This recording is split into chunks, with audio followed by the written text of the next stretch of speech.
spring break is about to be upon us, and Florida, we get a lot of people coming from everywhere for spring break. And another place that gets a lot of spring breakers, Mexico.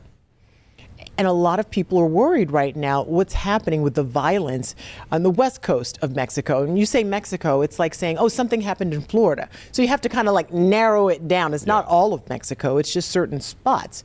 And if you're a parent out there and your kid already has booked some sort of spring break trip, you're probably terrified. It's like, well, I'm not letting my kid go to this area or whatever, or any place in Mexico, but it's not everywhere in Mexico. So we had our Dollars and Cents correspondent, Donovan Myrie, talk to a travel agent and someone in the cruise industry about what they should really be thinking about.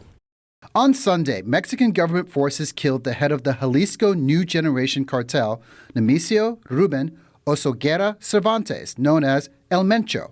The Mexican state of Jalisco was briefly rocked by violence, raising concerns here in the U.S. about travel and tourism. Jen Lee is the president and CMO of Maitland-based Travel Planners International. Mexico is a huge country with 32 different cities, very much like how we are here in the United States. So right now we have friends and travel advisors and customers that are in the affected area, and they said everything has gone back to normal. Lee pointed to the fact that Jalisco is on the western side of the country, while many popular tourist destinations like Cancun and Cozumel are on the eastern side.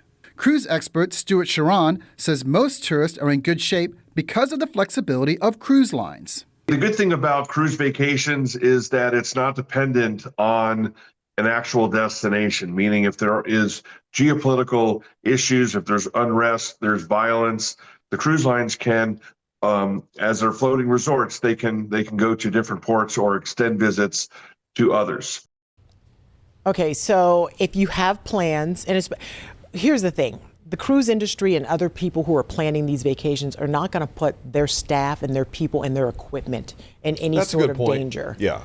So they're not going to send you into a community that's on fire and go like, here's our port of call for today. Go out and enjoy yourself. Have fun. We leave at 5 p.m. So Hope you don't get murdered. So what you should do, there are 3 things they say you should do. Continue to keep your eye on the situation that's happening. Sign up for State Department alerts.